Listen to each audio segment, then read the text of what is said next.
Welcome to Home Stories. When buying a home, there's always a story. Heartwarming stories, crazy stories, stories where dreams came true, and stories where lessons were learned. And now, your host for Home Stories, Ronnie Lobb. Yay! Hello, welcome. This is Ronnie Lobb with Home Stories. This is our second podcast, and we're thinking after a couple of podcasts, we might actually know what we're doing here. So welcome, and we're glad to have you guys here. Today, I have my illustrious guest, Justin Jones. And Justin is, I'm actually really excited to have Justin here with me today because Justin and I have some of our own hometown stories. We're both from Cedar City. And so I was excited to have him come, this Cedar boy who was 10 years behind me in school, but still we can share some stories. So Justin, welcome. Oh, thanks for having me, Ronnie. I appreciate it. And yeah. It's good to be here. So thanks. Cool. Yeah. Well, thank you for coming. And I actually have a couple of questions for you before we get started about Cedar City and growing up in Cedar. And can I kind of ask, so Cedar's kind of changed since you were a kid, right? I'm not going to go all the way back to when I was a kid, but since you were a kid, how do you feel like Cedar's changed from the time you were little to what you're seeing going on now? Well, it's crazy. I mean, the market is changing just like it is in St. George, and I think it's been difficult seeing some of the hometown guys that have grown up there, and the cost of living is through the roof. And I always just wonder, how on earth are people going to afford to even live here? And I thought that was the rural place, the cheap place to live. Right. But anyway, there's been a lot of change, lots of growth, which is good too. So, but yeah, it's a lot of change in Cedar too. Yeah. Well, when I was there, so I don't know, when I was a kid, it seemed like Walmart coming in was, the big, that kind of tells you what our hometown was, our little town was like. But I remember when the first Walmart came in, I thought, oh my gosh, this is such a huge, big deal. And then a few years later, that Walmart building was sinking. And so they moved it and built the big Walmart super center. And I remember thinking, as a teenager, we've arrived. We now have a city. It is now past the point, yeah. Yeah, because we have a Walmart Supercenter. Yeah. Even though everything else closed. But we had Walmart, dang it. Well, Walmart was the place to hang out in high school. That was the cool place to go. We'd go to Walmart, and, right. find people to talk to. That was the cool thing to do. Pool noodles to joust with. Did you guys ever do that in the aisle, or was that just us? We would hide and seek, play hide and seek in the toilet paper section because you could barricade yourself. So. Ooh, you could. Ooh, no, I never went to the toilet paper. Dang it. And now toilet paper is probably so restricted you can't do that anymore. Exactly. Yeah, we were pool noodles and then those big beach balls. We had a lovely time playing with those. Ooh, we stayed in the toy section, I guess. So Justin, I invited you here. I know that you're on your way from selling. Are you selling your first home? I actually closed on it yesterday. Oh, you closed on it. Okay. Yeah, so we're catching you right in the middle of going from your first home to your second home. Right on time. Yeah. Yeah. So, and we'll get to that in a minute about buying in this market, which I'd really like to hear, but I'm wondering if you can tell us a little bit. So first of all, what made you decide to back up, and what made you decide to buy in Cedar the first time? And how long you stayed in that home before you moved on to your next one? Yeah, no, that's a great question. I had always wanted to buy a house. I wish I had even bought an earlier, but I really didn't have the funds to because I was going to college and things like that, And, right. But after buying my first house, I was single and I wasn't married, and I bought it, and it was not that at the time it was a lot of money to me. I paid $150,000. Wow. I still remember what I paid for it. And what year was that? It was built in '08, but I bought the house in 2000 and 2 years ago. So 2019. So April of 2019, I bought the house. Yeah, and I remember when these homes were built in '08, they were selling them for $90,000. So I thought I was getting gypped. All right. And so anyways, I bought the place being single, and I had a couple buddies that were going to school. I had just barely graduated. from SUU, and then I had a couple of buddies that were still going to school, so they lived with me and paid my mortgage for me. Right. My mortgage was $900 a month, not Yep. too bad, and had an $80 HOA, so they practically paid the entire mortgage. So anyways, fast forward 2 years, and I was never planning on selling my house. I was going to turn it into a rental, and it's just crazy what the market did in 2 years, and I was able to net $50,000 on my sell. So that was pretty cool. And after a couple of years, I got married, and my wife and I lived there, and so I only really paid. Let's see, I got married in August. And congratulations, by the way. Oh, thank you. Appreciate it. Got married in August, and then so August till now, what is that, like 5 months or so, I paid a mortgage. That was it. So for 5 months, I paid a mortgage, and before that, I had renters, living with me and paying it. So I made that $50,000 and only paying a mortgage for 5 months, and so 2 years. Anyway, so I wouldn't have changed it at all. In fact, I'm very grateful that I had done that. So now we were able to take that equity and put it down on something else. So yeah. Oh, cool. And you built the second time, right? yeah, it's in the process right now. So luckily we had reserved our lot back in December. So we had agreed on a price then. And just in the last, 5 months, it's just been ridiculous here in St. George and Cedar, Southern Utah. It's just a busy, the whole state really, it seems to be just crazy. Just booming so fast. Yeah. So can I ask, the one that you're buying now, are there lots left? That's a funny story, actually, because we had the choice between the lot, a different lot, or we were waiting to see if this buyer was going to back out on the lot that we were reserving back in December, and it was the last one. And so we were waiting, and we would have taken the other one, but they would have required like a huge amount on a retaining wall, and so we just didn't want to pay for that. And so luckily, this one had backed out, and the builder at the time, I don't think he realized what his spec homes were going to be selling for. So instead of turning it into a spec home, they filled us into that spot. And so the prices for what we're buying is less than what they're going, way less than what they're going for today if they were already built. Yeah. So it was just like a perfect timing, So. Oh, very cool. That's awesome. And I'm going to back up for just a sec because I wanted to know a little more about your first one, but I'm excited about talking about construction too. But on that first one, you said like you wish that you would have bought it sooner. Can I ask why you didn't? Is it just because you were in college and you didn't have like a full-time job, or what? I guess what kept you from buying sooner? From buying, yeah. I think it was just because I didn't have a steady income at the time. I was working part-time and just making ends meet. I had, I was still making money because I had to pay for rent and things like that. But if I had just saved up, I feel like if I had just saved every penny that I was making, and really probably should have just lived at my parents' house, I could have hopefully been able to, finance something cheap. I would imagine I would have been approved for something really cheap.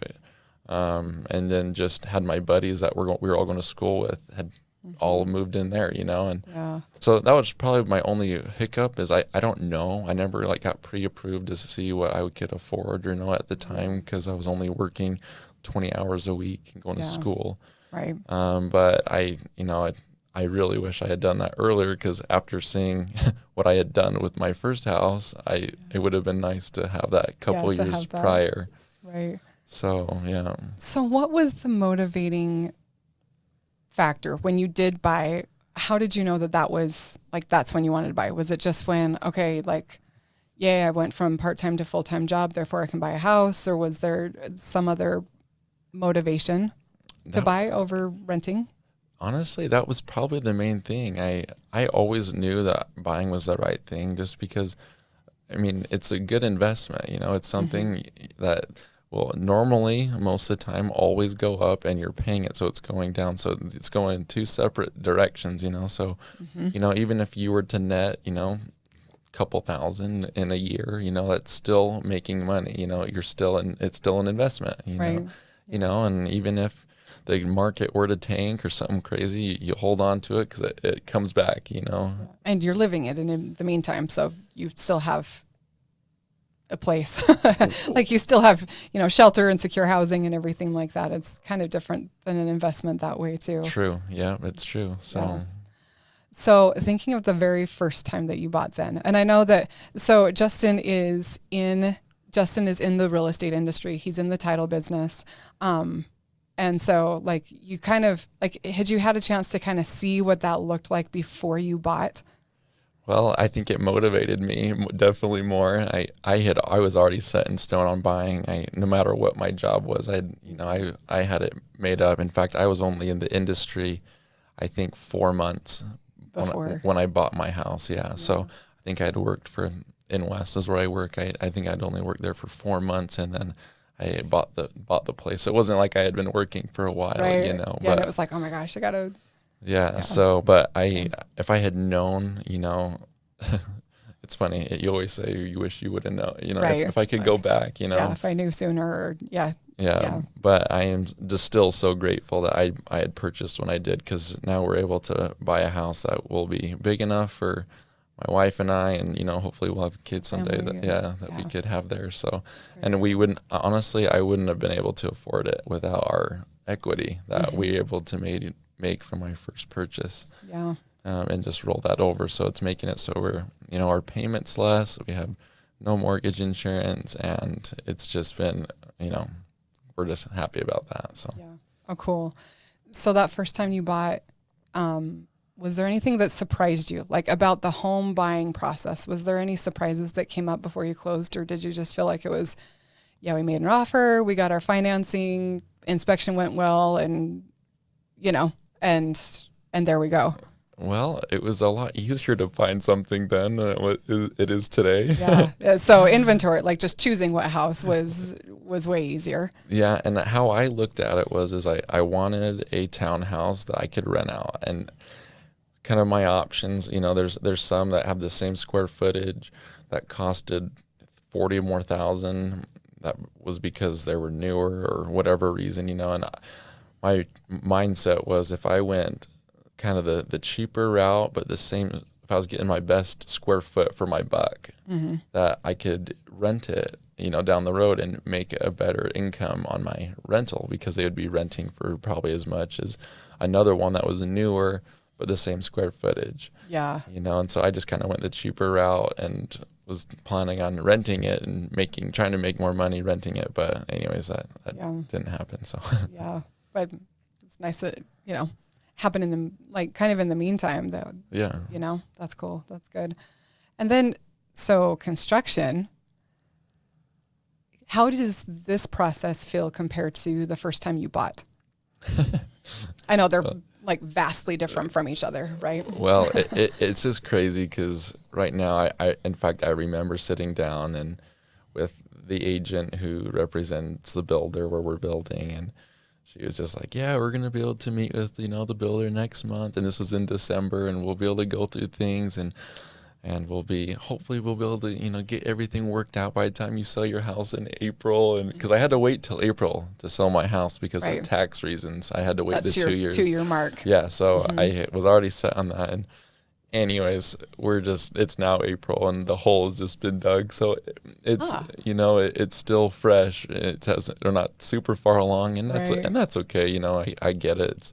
I know builders are extremely busy right now, but it'd be a lot harder now to do what we're doing if we hadn't started the process in December. Yeah. You know, because I know lumber's through the roof right now, and I know builders are so backed up because it's hard to find, I guess, right? Right. But anyways, so that's kind of been the process through our new construction process. So. Okay. So yeah, you guys aren't terribly far in then. Not yet. So have you guys picked your finishings, your flooring and cabinets and paint and, what's the word I'm looking for? Baseboard, like all of that. Have you? I wish we've only picked the exterior stuff, and we're doing like an unfinished basement and a third car garage. That was like a deal breaker for me. I was like, you know, if we can afford it with our, you know, our equity, you know, I'm getting a third car garage. That's right. That was like my one thing. So, but we've picked those things out, and we, you know, my wife's a nurse, and we actually were contemplating on moving to St. George. She had a job connections down here, but she ended up getting a better job in Cedar, so that kind of made us end up staying in Cedar when our plans were to not do that. We were come down to St. George. So cool. But I've noticed that Cedar's a little bit more affordable than St. George, and so I know it might not be a bad option for younger guys, like right, you know, to look up there at least. You know, Cedar. Yeah. And how's the commute been? It's not bad. I'll tell you one thing. I was at Harmon's here off River Road, and I was driving to Sakura for lunch last week. Okay. On the sushi. boulevard. Yep, sushi. Okay. Yep, on the boulevard. It took me, this is no joke, it took me almost 20 minutes to get from there because of how much traffic. And I don't know if you guys have experienced the traffic around here lately, but it's just through the roof. And so it takes me 36 minutes. Down to the minute to get from my house to my office here in St. George. So 36 minutes, you know, it takes me 20 minutes almost to get up the street. The same. Yeah, so honestly, it used to bug me a lot more in high school and stuff, but I don't mind it at all. So. Yeah, we won't tell any speed patrollers that it only takes you 36 minutes, because I'm like looking at Google and stuff like that, and I'm going, wait, 36 minutes? How fast are you driving? You must be cruising. Yeah. But yeah, it's not bad at all. So. Oh, cool. Yeah. I kind of had that same thing since I moved here from Cedar 2.5 years ago. I mean, even then people kind of told me about traffic and stuff, and I was like, it's not that big a deal. And I haven't really felt like traffic's that big a deal here, except for when spring break happens. And then I'm shocked everywhere I go that I have to add 20 minutes to wherever it is that I want to get. I've got it in my brain. I can get there in 15 minutes. I'm like, no, 35 minutes. That's what I need to be planning on. It's not 15. Yeah. It's so crazy. It's like it'd probably take you that long to drive from Little Valley to Ivins. It might take you 40 minutes, you know? Yeah, I think so. That's quite the span. Yeah. So, but I guess that's the trade-off though. If you live in snow, if you're, that's the trade-off, it's the commute with snow or, live here. So yeah, that's true. Yeah, that's true. If snow doesn't bug you. Yeah, and it didn't really bug me that much. I actually, plug for Cedar City. I really loved Cedar. There's lots of great things I love about it, and you should go, to Park Place Eatery and, And the sheep parade. Yeah, yes. That's the big day. Go to Park Place Eatery and get a crepe and eat it while watching the sheep parade.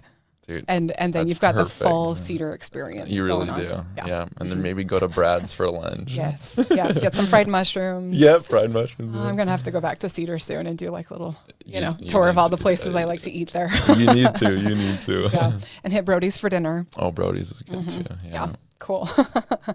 All right, cool. Well, my last question I have for you then, if there's anything you could change about the home buying process, like just make it flow a little bit better, what would that be, if anything?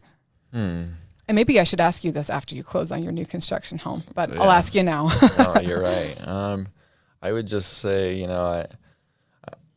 the last year and a half, we've seen interest rates drop like crazy, as you're aware, and so it's for me right now going through the buying process in this time is I just hope and pray that the rates stay low, because the rates are really making it affordable for us to live right now. Yeah. Because if the rates go up and the prices go up, we're kind of all in limbo, but with prices going up and rates staying low, it makes it affordable for us to still buy some things, if we can even find the right thing. Right. Yeah. It's the inventory and actually getting it. That's and hard. So right now, I think that's just kind of my only thing I do worry about is this, the rates going up. I hope they stay low enough, but I think that's pretty much it. I just hope that it all works out.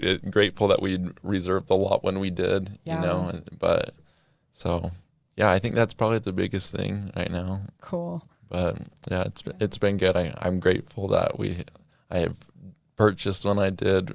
Always wish it was earlier, but Right. But don't we all? Yeah. Like the best time to plant a tree was 20 years ago, right? Right. Exactly. Yeah. Oh, cool. Oh, I was thinking about like my first home. And this is so when I talk to people that are 10 or 20 years older than me, they go, oh man, when I first bought my house, it was 17% interest rate, or, some will say, 11% interest rate. You have you guys are so lucky. But cost of housing was different, a lot different than it is. When I bought my first home, I bought it for $89,000. Was this in Cedar? It was in St. George. St. George. Yeah, I lived in St. George for 5 years, and then lived in Cedar for nearly 12 years, and then moved back to St. George. So it was a cute little townhome that I had bought in St. George, and it was $89,000. Wow. And I had been in the real estate industry for about 4 years. And when I very first started and I was in college, I was 18. So, it was one of those, also bought as soon as I could, That's after awesome. I graduated. But when I very first started in the industry, rates were over 8%. And they had dropped below 7, and they were at like 6.5 when I bought. And I remember everyone just being like, "Oh my gosh, this is unprecedented. We have never seen this." Everyone's losing their minds when it dropped below 7. And so I got my interest rate, and I remember at 6 3/4. No, not 6 3/4. 6 3/8.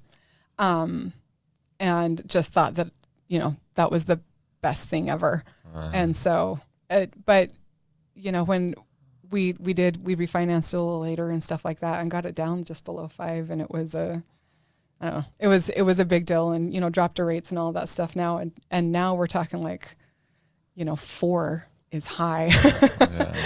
It's not really, but I do think that those rates being in the 2s and the 3s and that kind of thing, it really has helped with affordability since the cost of housing has changed. Definitely. So much. So I guess it remains to be seen how it goes from there. So it's true. The rate, I really do feel like the rates have saved, the younger generation that have a hard time affording things, and so, but I agree. Yeah. And I think even like with that, we're even seeing people that, did buy 2 or 3 years ago. And right now affordability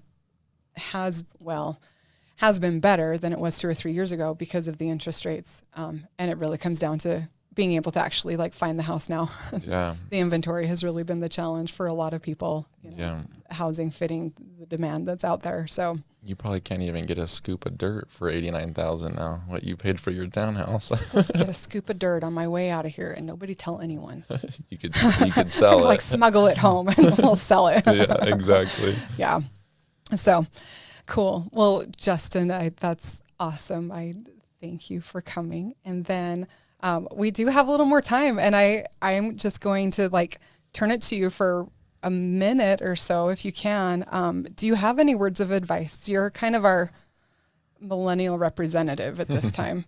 And I'm trying to remember what the millennial age range is. I don't even know. 2000, I think. I don't remember. Anyway, but yes, your age group is what they're, what we're hearing over and over and over again is going to be the biggest booming, buying group probably for a while, because the millennial market is quite huge. And, a lot of people are starting to, get married and form families and realizing they want to, kind of move on from where they're at. Is there a piece of advice that you would offer, people in that millennial age, most likely having never bought before, trying to get into this kind of market where we know that, scarcity is a problem, but is there something that you would offer, some type of advice that you would offer to those people who are trying to buy a home for the first time? Yeah. I would just say, if you're working and you got a job, and I would, meet with a lender and see what you're pre-qualified for, and get with a real estate agent. I know the one that's helping us has been amazing, to help us get that lot, and just see kind of what you can afford, because I mean, I wasn't in the industry in '07 and '08, so I don't know the whole why we had a crash as much as, but I think that it's different now because people are coming here with money, where before we didn't have as much. So anyways, I think it's a great time if you can afford it. Talk to a lender, see, and I'd love to hear from you guys. Come talk to a lender, come see what you can get qualified for, and maybe you can buy sooner than you thought. Yep. Thank you, Justin. Thank you for having me. Appreciate it. You've been listening to Home Stories, stories about the experience of home buying and ownership. Ronnie Lobb is a loan originator with Altius Mortgage, NMLS number 1522411. For more information or to share your home story, go to homestoriespodcast.com. This has been a production from a podcast studio.